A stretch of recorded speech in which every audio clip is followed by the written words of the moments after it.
거룩하신 하나님 아버지 감사드립니다.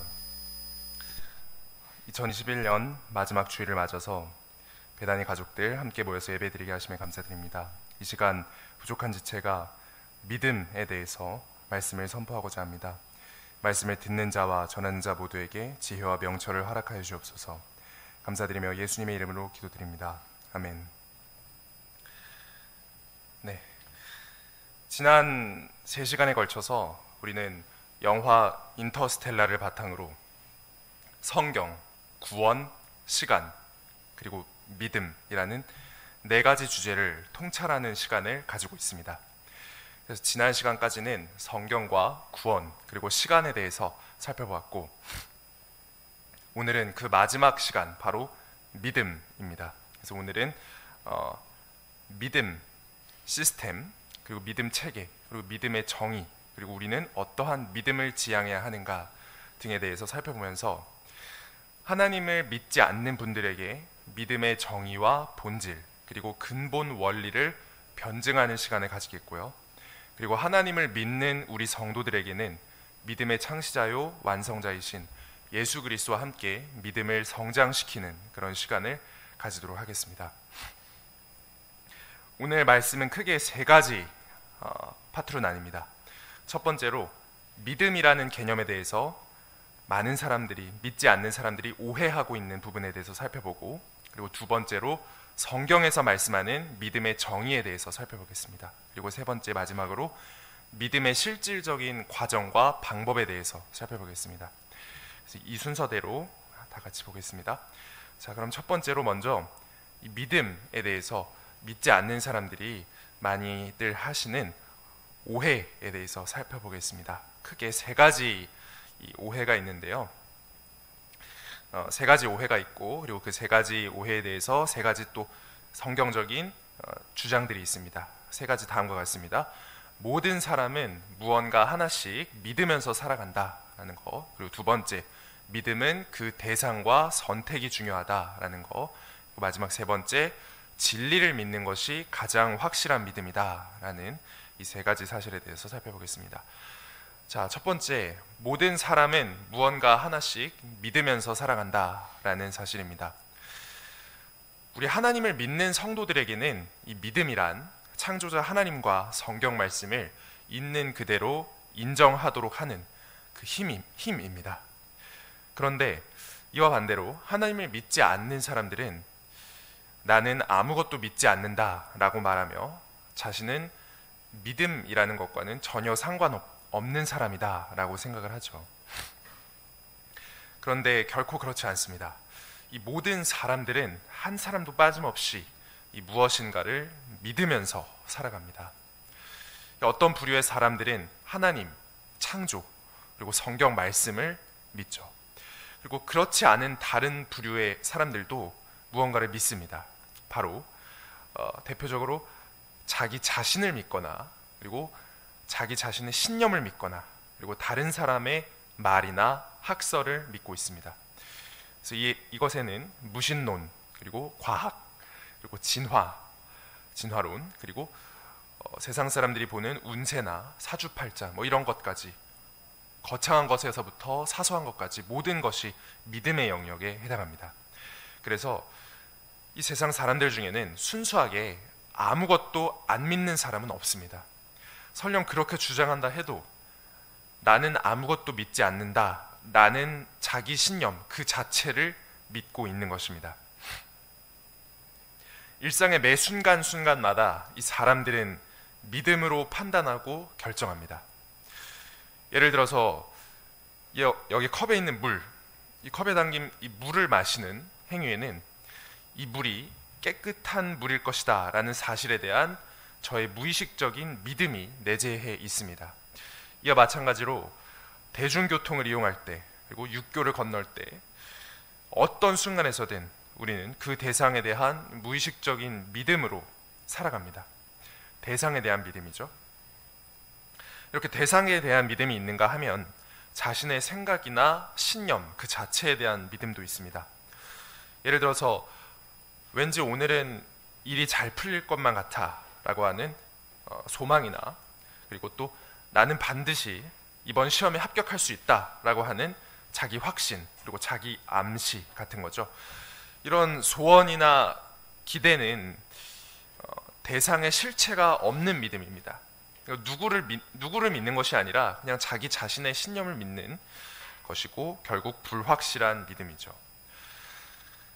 그래서 이 세상 모든 사람들의 믿음, 믿는 사람이나 하나님 믿는 사람이나 믿지 않는 사람이나 모든 사람들의 믿음은 크게 이렇게 두 가지입니다. 외부 대상에 대한 믿음과 그리고 자신의 생각이나 주장 그리고 신념에 대한 믿음이죠. 그래서 첫 번째로 외부 대상에 대한 믿음, 어떤 사물이나 다른 사람의 말이나 이론, 이런 것에 대한 믿음이 심화되면 이것이 자신의 생각이나 신념으로 고착화됩니다. 이 자신의 신념으로 다시 이 외부의 대상을 믿을지 말지 판단하고 받아들입니다. 그래서 이 대상과 신념의 무한한 순환 속에서 우리 사람들은 믿음으로 살아갑니다. 이렇게 첫 번째로 모든 사람들은 무엇인가 하나씩 믿으며 살아간다라는 사실에 대해서 살펴보았고, 두 번째로 이 믿음은 그 대상과 선택이 중요하다라는 사실에 대해서 살펴보겠습니다. 모든 사람에게는 예외 없이 믿음의 대상이 존재합니다. 이 믿음이라는 요소는 결코 스스로 존재할 수가 없습니다. 그래서 마치 사랑과 같습니다. 우리가 사랑이라고 할 때 어떤 대상 없이, 목적어 없이 그냥 사랑한다는 것은 있을 수가 없는 이야기죠. 그래서 사랑처럼 반드시 어떤 대상을 향한 태도로서만 이 믿음은 존재합니다. 그러니까 대상 없는 믿음은 불가능하고, 그래서 어떤 대상에 대한 신뢰의 태도로서 그 대상이 반응하게 만드는 것이 바로 믿음입니다. 그래서 이 믿음이 효력이 있느냐 없느냐는 전적으로 그 믿음의 대상이 무엇인지에 따라서 결정됩니다. 그래서 이 믿음에서 가장 중요한 것은 이 믿음 자체가 아니라 바로 내가 믿고 있는 그 믿음의 대상, 그것이 바로 가장 중요합니다. 그래서 어떤 믿음의 대상을 선택하느냐에 따라서 이 믿음은 그 방향을 달리합니다. 그래서 엄밀히 따지면 믿느냐 믿지 않느냐 이것이 아니라 어떤 믿음을 선택했느냐의 차이입니다. 그래서 예를 들어서 나는 하나님을 믿는다, 하나님을 믿지 않는다, 이것이 아니라 엄밀히 말하면 나는 하나님을 믿기로 선택했다, 또는 나는 하나님을 믿지 않기로 선택했다 라고 표현할 수 있겠고요. 또 나는 무신론과 진화론과 과학을 믿기로 선택했다. 그리고 나 자신을 믿기로 선택했다라는 말로 객관적으로 진술할 수가 있겠습니다. 물론 이것이 주관적으로 강한 믿음이 된다면 나는 무엇을 믿는다라고 할 수 있겠지만, 일단 객관적이고 중립적인 상태에서는 나는 이것을 믿기로 선택했다라고 표현할 수가 있겠죠. 그래서 이렇게 객관적으로 보이는 과학이나 어떤 철학도 사실 이 법칙과 이론들의 저변을 파고들면 믿음의 영역에 해당합니다.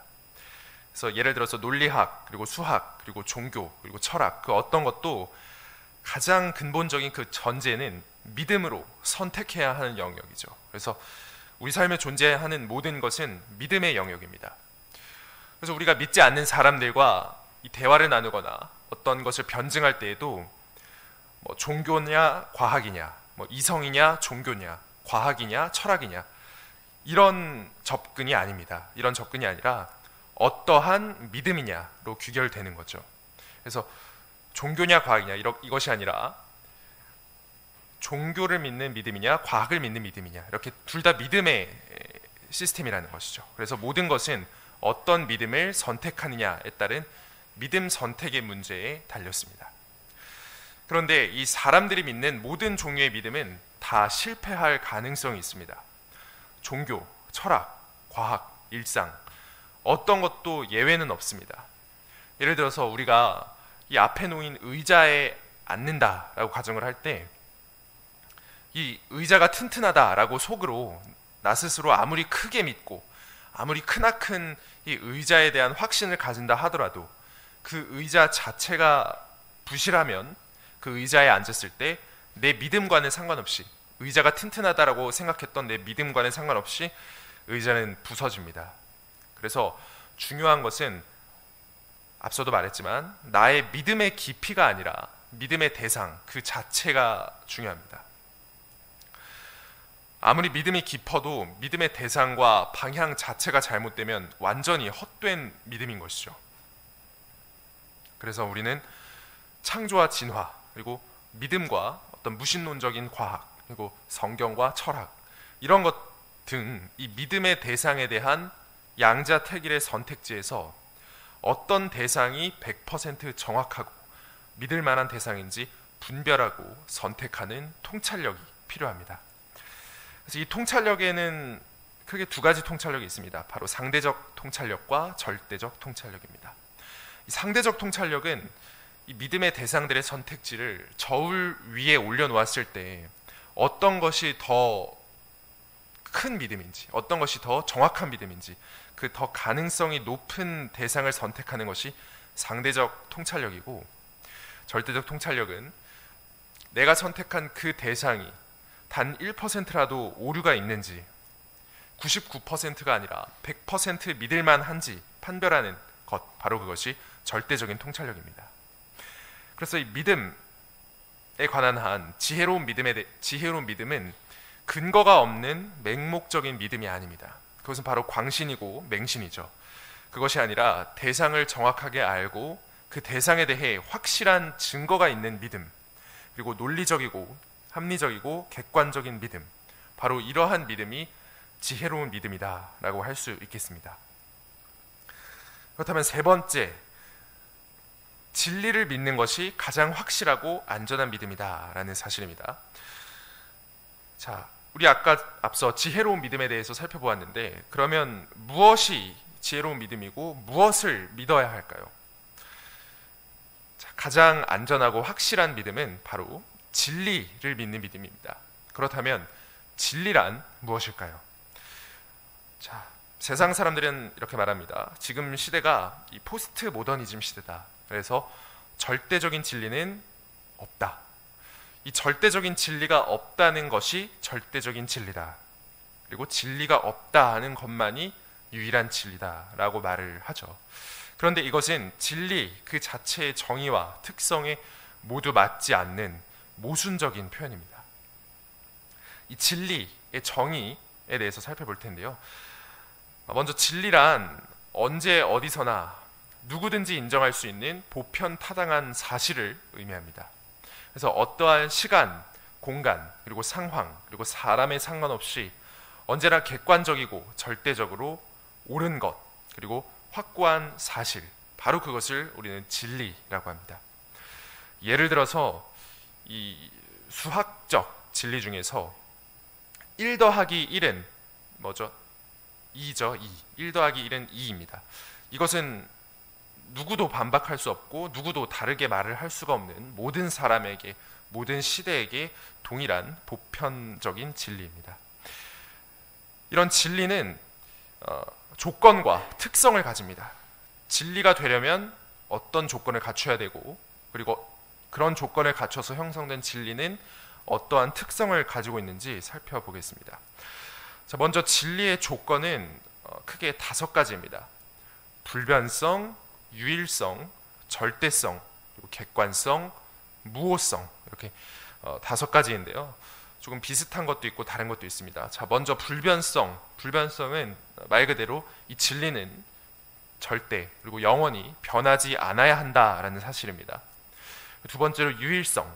이 진리는 여러 개가 아니라 심지어 이 2개도 아니라 단 하나여야 합니다. 이 진리는. 그리고 절대성과 객관성, 시대, 국가, 사람, 그리고 상황에 따라서 상대적이거나 주관적이어서는 안 되며, 이 진리는 언제 어디서 누구에게나 동일하고 절대적이며 객관적인 기준이어야 합니다. 이 옳은 것은 언제나 옳으며 틀린 것은 언제나 틀린 것이죠. 세 번째로 무오성입니다. 이 무오성은 단 하나의 오류도 없이 100% 정확한 참여해야 합니다. 그래서 99%도 안 되고요. 100% 참여해야 합니다. 그래서 이 진리의 조건 5가지가 있는데요. 그렇다면 다른 사람들이 이렇게 말합니다. 진리가 여러 개가 있을 수 있는 거 아닌가요? 상대적 진리, 주관적 진리, 그리고 또 진리에 오류가 있을 수도 있는 거 아닌가요? 이렇게 말을 합니다. 그런데 이 진리의 조건을 충족하지 못하는 순간 그것은 진리가 아닌 것이 됩니다. 예를 들어서 이 진리가 변한다면 그 변하는 순간 그것은 진리가 아닌 것이 되고요. 그 진리가 여러 개가 되는 순간 그것도 진리가 아니게 됩니다. 또 상대적이거나 그리고 오류가 발견되는 순간 그 순간 그것들은 진리의 자격에서 박탈되죠. 그래서 이러한 5가지의 까다로운 조건들을 거쳐야만 진리라고 할 수 있겠고요. 그렇다면 이 진리는 어떠한 특성이 있느냐? 이 진리의 특성에는 3가지가 있습니다. 바로 독립성, 배타성, 총체성입니다. 첫 번째로 독립성입니다.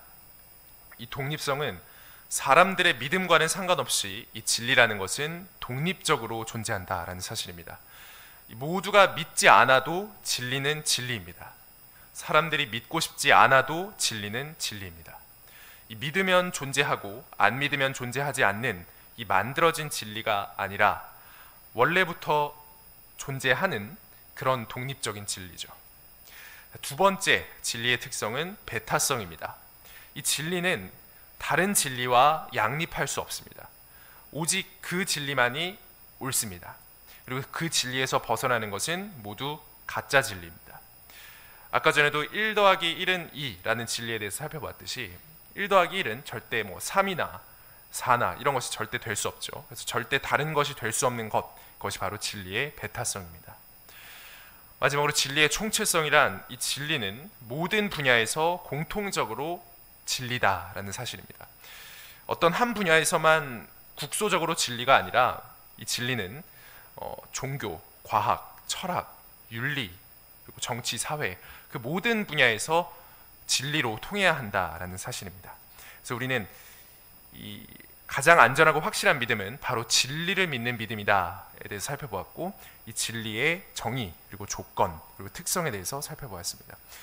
그래서 우리는 이렇게 지금까지는 이 믿지 않는 사람들이 믿음에 대해서 하는 오해 3가지를 살펴보았고 그것에 대해서 오해를 풀면서 모든 사람은 무언가 하나씩 믿으면서 살아간다. 그리고 2번째, 믿음은 그 대상과 선택이 중요하다. 3번째, 진리를 믿는 것이 가장 확실한 믿음이다 라는 사실에 대해서 공부했습니다. 자, 그렇다면 지금부터는 이 성경에서 말씀하는 믿음에 대해서 살펴보겠습니다. 먼저 믿음의 정의에 대해서 살펴보겠습니다. 이 믿음의 일반적인 정의란 이것입니다.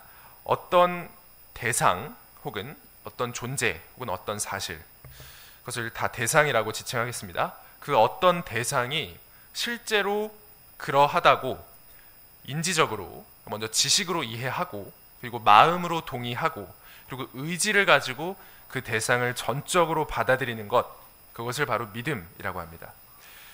즉, 이 지, 정, 의 3가지 요소가 다 작동하는 것, 그것이 바로 믿음인 것이죠. 이 믿음의 심화적인 정의는 다음과 같습니다. 히브리서 11장 1절, 바로 믿음의 정의에 대해서 나오죠. 한편 믿음은 바라는 것들의 실체요 보이지 않는 것들의 증거니 라고 나와 있습니다. 즉, 이 믿음이란 보이지 않는 영역, 그리고 경험할 수 없는 영역, 그리고 다 이해할 수 없는 미지의 영역에 대한 확신을 의미합니다. 이 확신은 바로 통찰이라고도 할 수 있는데요. 이 통찰은 영어로 인사이트입니다.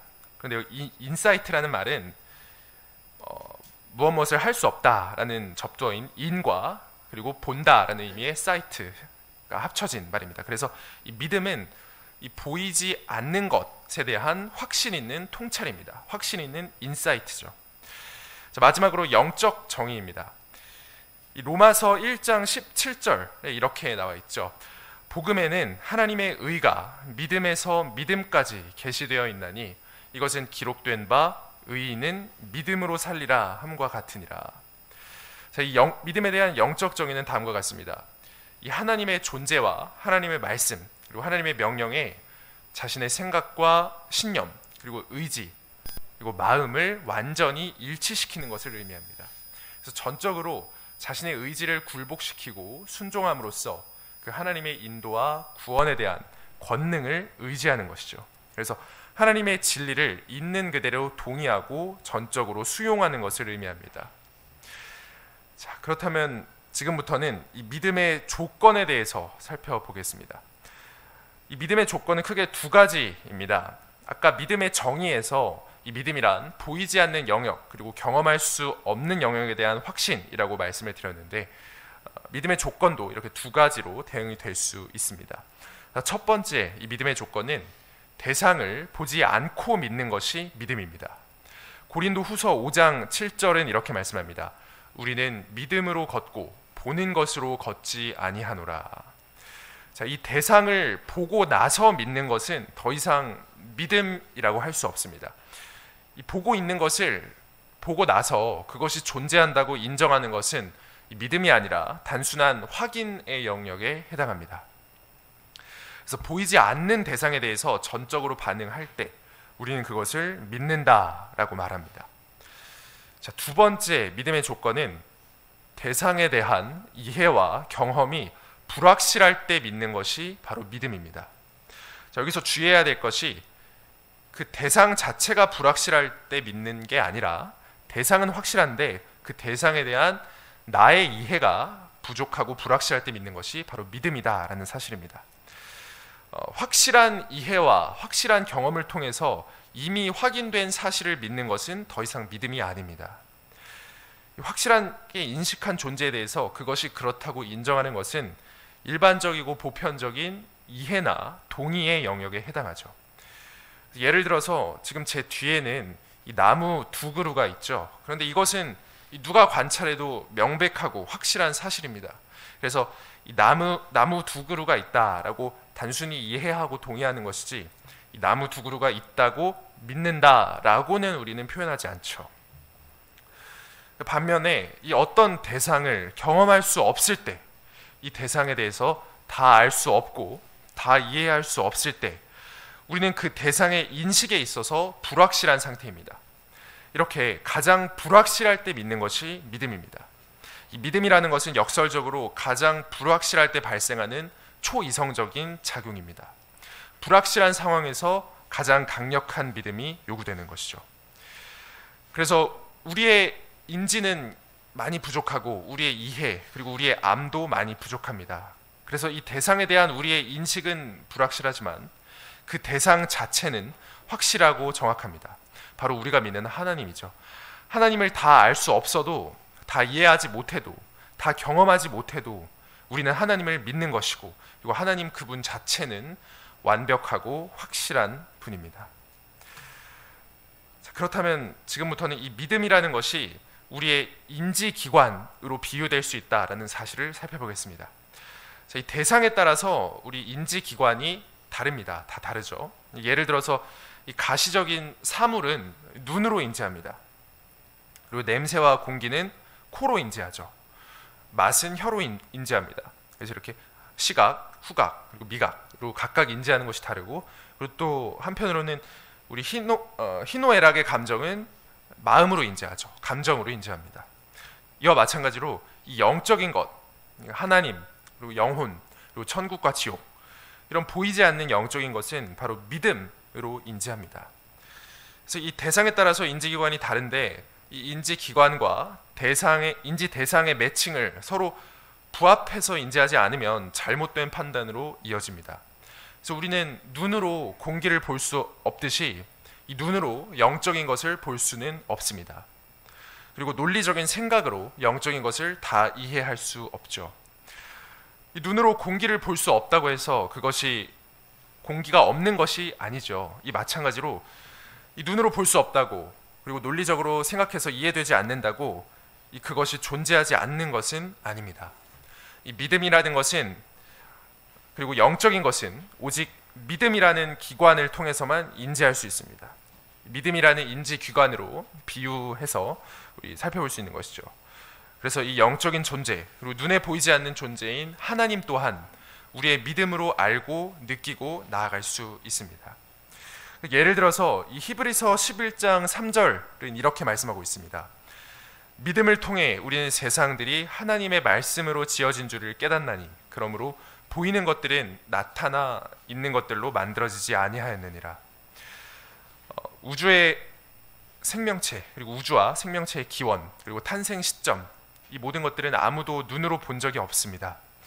이 우주가 하나님의 말씀으로 창조되었다라는 것은 영적인 영역이기 때문에 우리는 경험이나 그리고 과학이나 그리고 보는 것이 아니라 오직 믿음으로 이 히브리서 11장 3절 말씀을 깨달을 수 있습니다.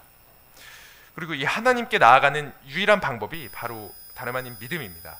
히브리서 11장 6절에서 또 이렇게 말씀하고 있죠. 그러나 믿음이 없이는 하나님을 기쁘게 할 수 없나니 그분께 가는 자는 반드시 그분께서 계시다는 것과 또 그분께서 부지런히 자신을 찾는 자들에게 보상해 주는 분이시라는 것을 믿어야 하느니라.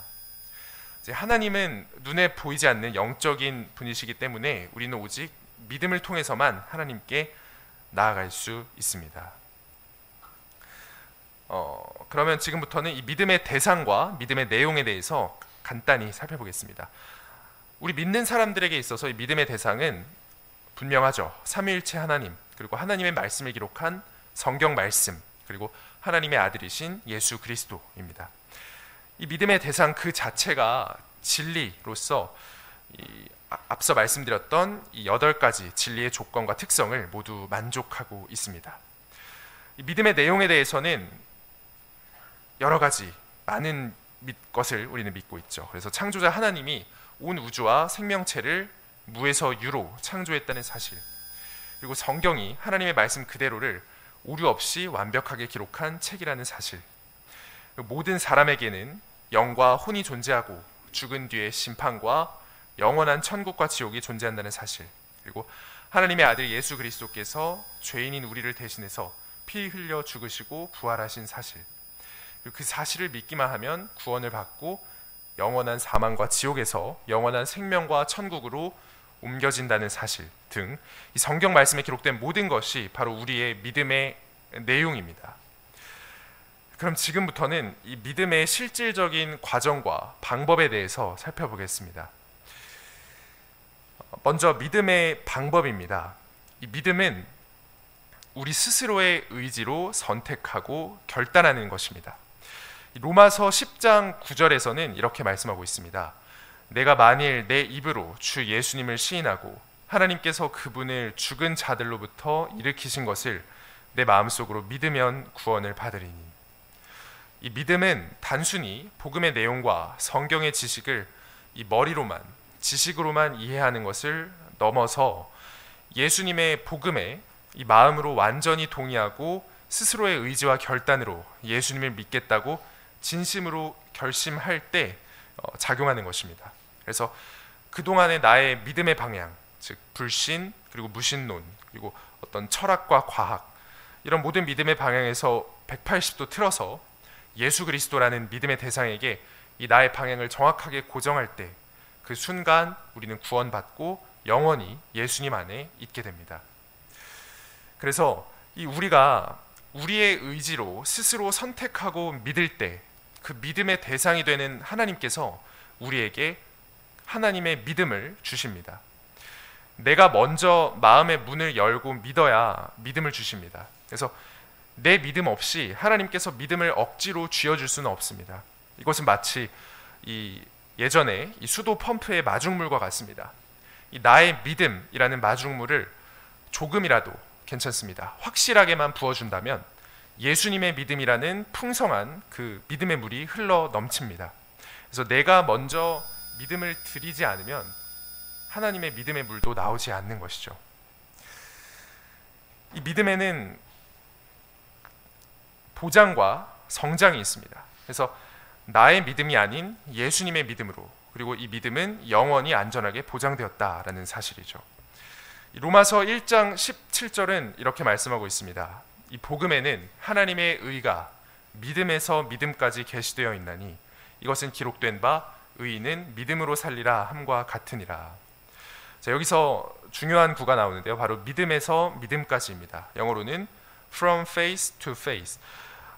자, 여기서 이 나의 믿음에서 믿음까지, 이것을 두 개로 나누면 이 나의 믿음과 예수님의 믿음으로 나눌 수 있습니다. 이 나의 믿음은 믿음에서라고 하는 from faith이고요. 우리 예수님의 믿음은 믿음까지, 해당하는 two faith입니다. 자, 먼저 나의 믿음은 내가 구원받을 때 필요한 믿음입니다. 이것은 나의 믿음의 시작이자 출발점이고 나의 자유의지와 결단으로 주체적으로 선택한 믿음입니다. 한편 이 예수님의 믿음은 내가 구원받은 이후에 예수님께서 내 믿음을 영원히 보장해 주시는 믿음입니다.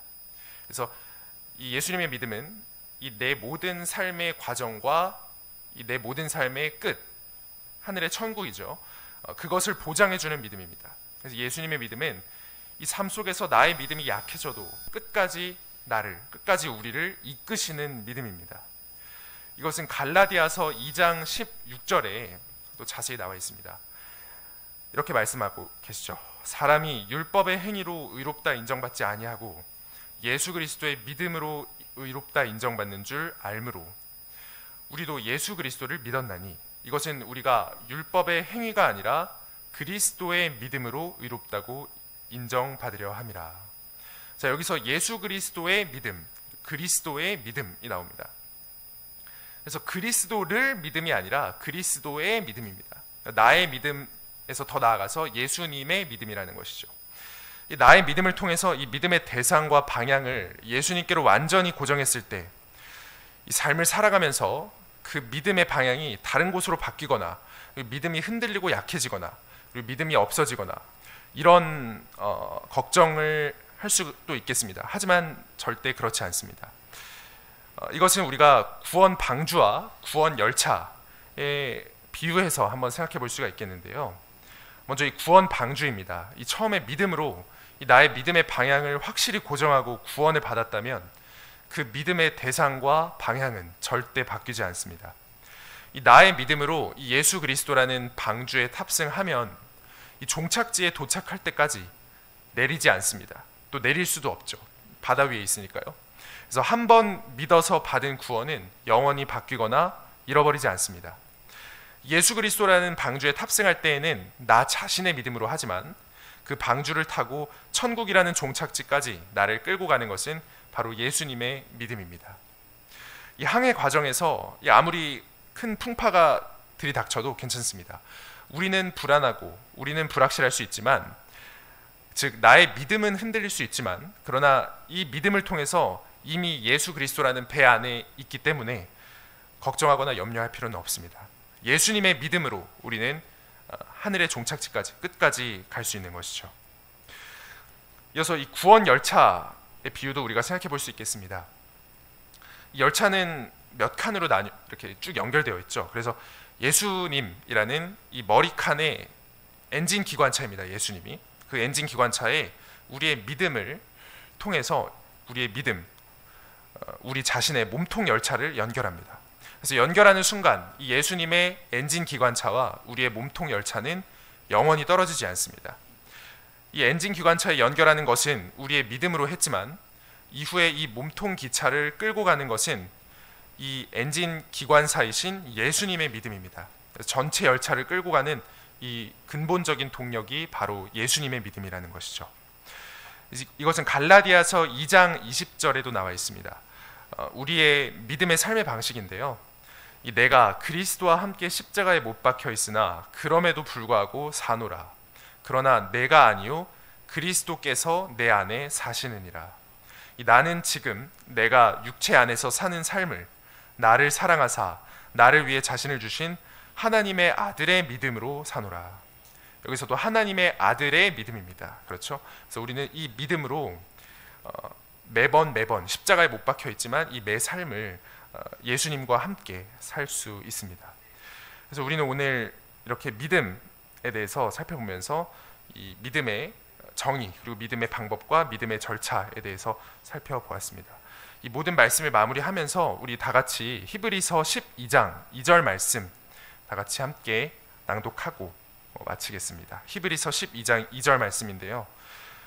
이 바로 우리 예수님이 우리의 믿음의 시작과 끝이다라는 이 말씀입니다. 히브리서 12장 2절입니다. 네, 다 찾으셨으면 우리 함께 읽도록 하겠습니다. 시작. 우리 믿음의 창시자요 또 완성자이신 예수님을 바라보자.